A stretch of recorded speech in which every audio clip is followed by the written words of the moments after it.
আজি বড়ো জনগোষ্ঠীয় সকলৰ মূল দেৱতা পবিত্ৰ বাথৌ পূজা মাঘ মাহৰ দ্বিতীয়টো মঙলবাৰে সমগ্ৰ ৰাজ্যৰ সমান্তৰালকৈ সোণাপুৰৰ ৰূপনগৰস্থিত বাথৌ থানৰ প্ৰাংগণত ডিমৰীয়া আঞ্চলিক বাথৌ পূজা কমিটিৰ উদ্যোগত ৪৭খন গাঁৱৰ বড়ো সমাজে দিনজোৰা কাৰ্যসূচীৰে অনুষ্ঠিত কৰে পূজাভাগ।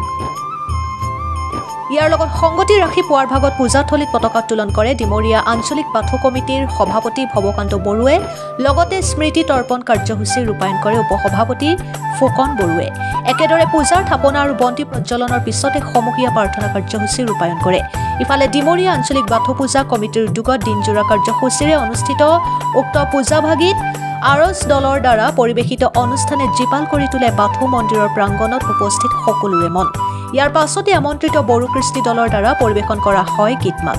ভক্তিৰ ৰসেৰে পৰিপূৰ্ণ এই বছৰেকীয়া বাথৌ পূজাভাগীৰ জৰিয়তে সমূহ ৰাইজৰ মংগল কামনা কৰিছে বাথৌ পূজা কমিটিৰ বিষয়ববীয়াসকলে। Bureau report, Arunodoy Assam.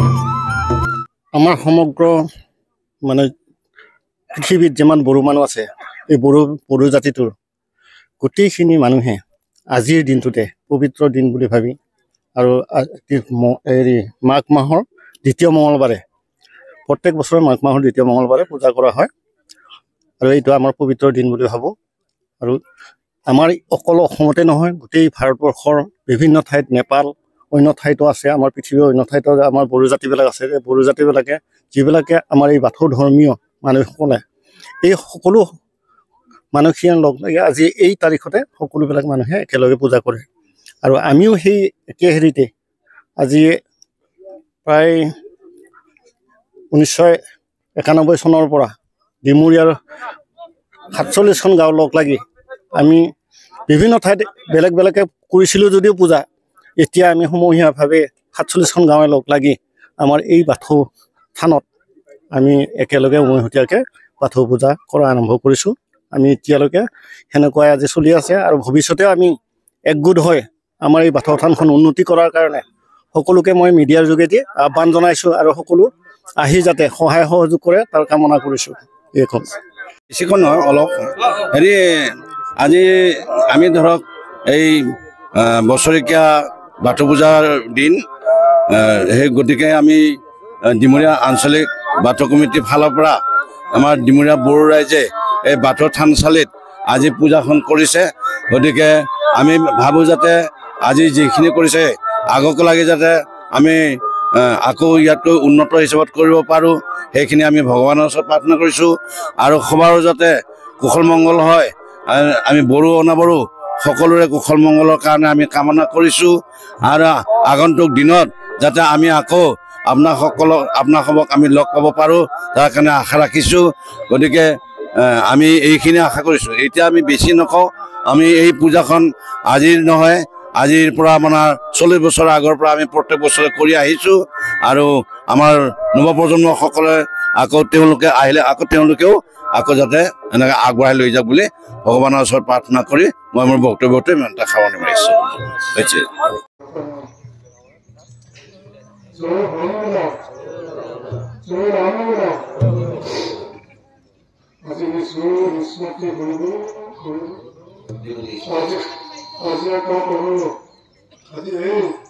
আজি শিৱ বাবা, আজি শিৱ মাই, আপুনি চহৰতে পাবা, আপুনি বিধতা আজি এই আপোনালোকে স্মৰণ কৰিছোঁ। কিবা যদি ভ্ৰমণ দি আছে আপোনালোকে আজি একত্ৰিত প্ৰাৰ্থনা কৰিছোঁ। আপোনালোকে যদি আজি সমূহ ৰাইজতে আজি পূজাৰী কেনেকৈ যাতে বড়ো ৰাইজৰ বড়ো অনাবড়ো সমাজৰ যাতে কুশল মংগল হ'ব লাগে।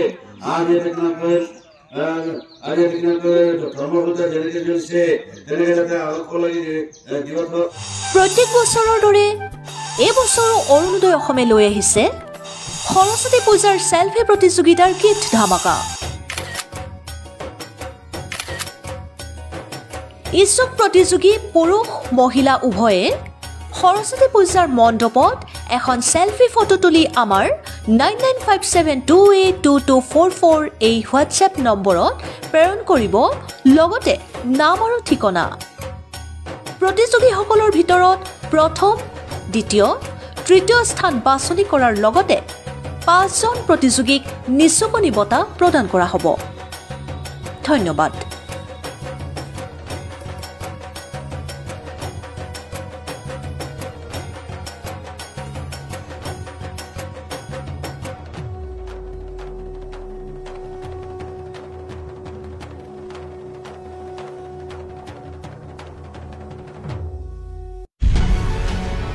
ক'ত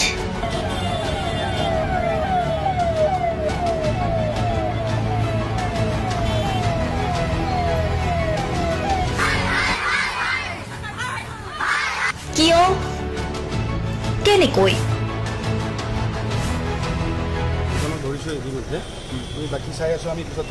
দুৰ্নীতি ৱাইফজনীয়ে কৈছে বোলে এওঁ মোৰ হাজবেণ্ড আপুনি কোন হে ক'বলৈ এওঁ অবৈধ বুলি অনিয়ম ভ্ৰষ্টাচাৰ একো নাইকতাবাদ এতিয়াৰ পৰা আৰু নহ'ব আমি দিম সত্য বাতৰি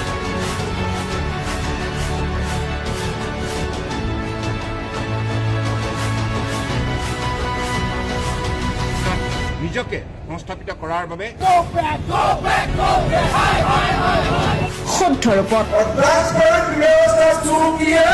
নিৰ্ভীক নিৰপেক্ষতাৰে আমি সাজু অসমৰ উন্নয়নমূলক যাত্ৰাই আজি এক নতুন দিগন্তত ভৰি দিছে অসমৰ ৰাইজৰ পৰা আমি সদায় আশীৰ্বাদ বিচাৰোঁ আমি এনেকৈ যাতে আমাৰ জননী জন্মভূমিক সেৱা কৰি যাব বিচাৰোঁ অৰুণোদয় অসম নিৰ্ভীক নিৰপেক্ষ